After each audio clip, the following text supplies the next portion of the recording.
अस्सलाम वालेकुम। ये वीडियो मेरे पूरे पाकिस्तान के बहनों और भाइयों के लिए है। एक बात हर तरफ फैली हुई है कि मरीज़ को हस्पताल न लेके जाएं, कोरोना के मरीज़ को, क्योंकि वहाँ जहर का टीका लगा के मरीज़ को मार देते हैं। मैं कभी भी सख्त अल्फाज इस्तेमाल नहीं करता, लेकिन मेरे प्यारे भाइयों और बहनों, खुदा के लिए इस जहालत से हमें निकलना चाहिए। देखिए, दुनिया में प्रोफेशनल नेग्लिजेंस होती है और लोग चीज़ों में मिलावट करते हैं, लोग अपना काम दफ्तरों में सही नहीं करते, डॉक्टर भी निगलेक्ट कर सकते हैं, इस तरीके से और तरह की नेग्लिजेंस होती है। लेकिन कुछ नेग्लिजेंस ऐसी होती है जैसे जहाज़ के पायलट की नेग्लिजेंस होती है। अगर जहाज़ का पायलट नेग्लिजेंस करेगा तो सबसे पहले वो खुद मरेगा। इस वक्त डॉक्टर, नर्सेज, पैरामेडिक्स की हैसियत जहाज़ों के पायलट की हैसियत है। अगर कोई प्रॉब्लम होगा तो उसमें सबसे पहले वो खुद बेचारे जो हैं उसका विक्टिम होंगे और उसका शिकार होंगे। मैं आपको पूरे यकीन के साथ दिलाता हूं कि इस वक्त कोरोना की इस वॉर के अंदर अगर कोई फ्रंट लाइनर है, मैं ये नहीं कह रहा कि पॉलिसी मेकर पॉलिसी नहीं बना रहे और एडमिनिस्ट्रेशन काम नहीं कर रही, मगर वो सारे के सारे पीछे बैठे हुए हैं। जो सीधा का सीधा यानी जो एक फायर लाइन के अंदर है, जो कोरोना को अपने हाथों के साथ और अपने जिस्म के साथ उसको हैंडल कर रहा है, वो सिर्फ डॉक्टर्स हैं, नर्सेज हैं, पैरामेडिक्स हैं, स्पोर्ट्स स्टाफ है, लेबॉर्ट्री के लोग हैं, वो जो डायरेक्ट हेल्थ वर्कर्स हैं वो है।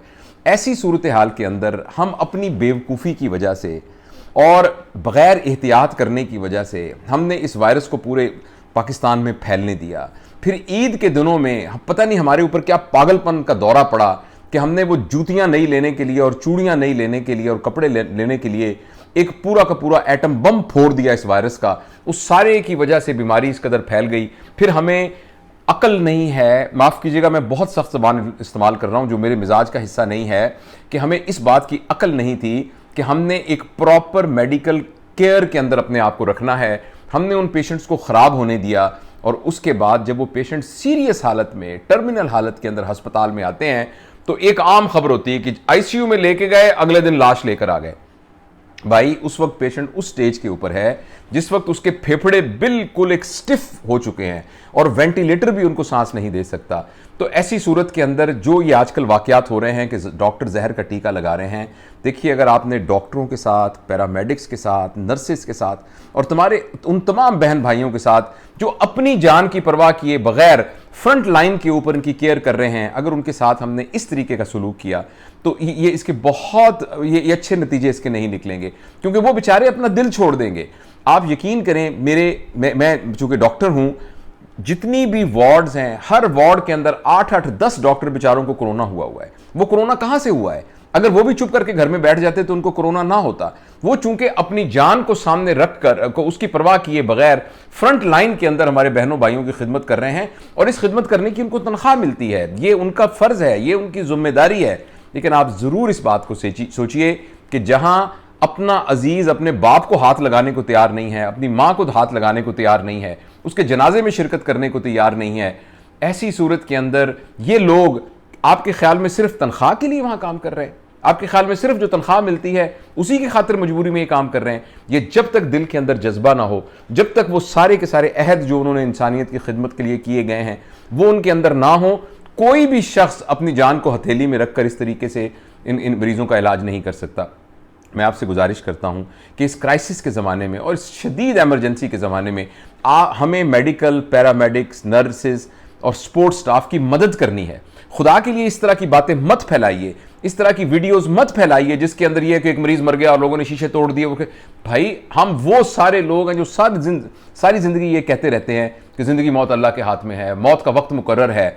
लेकिन ऐसे हालात के अंदर आप एक हकीकत पसंदी के साथ बीमारी की नौयत को कैसे सोच सकते हैं? मैं हमेशा अपने मरीजों को यह कहता हूं कि अगर मैं जिंदगी बचा सकता अपने 40 साल तजुर्बे के बावजूद और इतनी सारी डिग्रियों के ढेर के साथ, तो मेरी माँ और मेरे वालिद दोनों मेरी आंखों के सामने दुनिया से न जाते, मैं उनको मैं मरने से बचा लेता। तो जिंदगी मौत तो इंसान के हाथ में नहीं है, अल्लाह पाक के हाथ के अंदर है। लेकिन डॉक्टर अपने तौर पर, ठीक है, कुछ लोग होते हैं हर प्रोफेशन के अंदर जो थोड़े बहुत ढिल्ले होते हैं, मगर अक्सरियत अपनी जान हथेली में रख के ये काम कर रही है। तो मेरे वो सारे बच्चे, मेरे तो ज़ाहिर बच्चों की उम्र में ही हैं, यंग डॉक्टर्स, नर्सेज, पैरामेडिक्स, जो आप सबकी खिदमत के लिए मौजूद हैं, खुदा के लिए उनका दिल मत तोड़िए, खुदा के लिए इस किस्म के कलमात उनके लिए इस्तेमाल ना कीजिए। खुदा ना, और हम इस वक्त तो वक्त है कि एज अ नेशन हमें यूनाइट होना है। इस वक्त हम तबकात में बढ़ जाएं, डॉक्टर खराब हैं, नर्सेज खराब हैं, फलां खराब है, फलां खराब है, सियासतदान ठीक नहीं है, फलां ठीक, यही तो वो वक्त है जिसमें कौमों ने इकट्ठे होना है और वातसिमू बिहब्लिल्लाहि जमीअन वला तफर्रकू वाली कुरान की आयत के ऊपर अमल करना है, ताकि फिर अल्लाह ताला की वो रहमत जो कुरान की आयत के साथ मुतल्लक है वो हमारे ऊपर उतरे।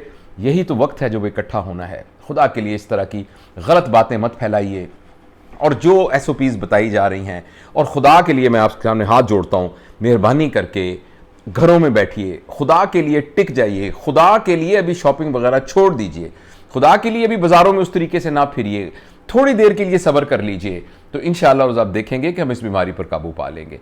मेहरबानी करके इन बातों को ज़रूर अमल कीजिए। मैं बहुत ही दुखी दिल से ये बात कर रहा हूँ। मैं अपने 2 बेटों को, बल्कि 3 बेटों को, डॉक्टर मोहम्मद अरमगान जो कि one of the finest surgeon है, मेरा ट्रेनी है, वो मेरा बच्चा है, मेरे अपने बेटों की तरह है, वो जो है वो बहुत मुफीद इंसान है, हज़ारों लोगों को कि उसने ऑपरेशन किए, हज़ारों लोगों को वो सर्जरी सिखाता है। वो एक छोटे से कमरे में बेचारा क्वारंटाइन होकर कोरोना के साथ लड़ रहा है। मेरे जो 2 रियल बेटे वो उसके यानी क्वारंटाइन के अंदर हैं। हम खुद मतलब इतने लोगों को, अपने अजीज़ व अकारब को देख रहे हैं। इस सारे में हम सबकी एक कौमी जिम्मेदारी है। मेहरबानी करके घर में रहिए। यकीन करिए कोई जहर का टीका नहीं है, किसी किस्म का कोई जहर का टीका नहीं। जो कौन लगाएगा जहर का टीका? आपके ख्याल में किसी को जहर का टीका लगा के कोई रात को सुकून से सो सकता है? आपके ख्याल में इंसान इतना बेज़मीर हो सकता है कि किसी को खुद मार देगा?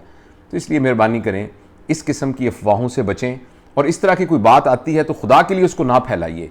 ये वो वक्त है जहां हम सब ने इकट्ठे होना है। अल्लाह हमारी मदद करे।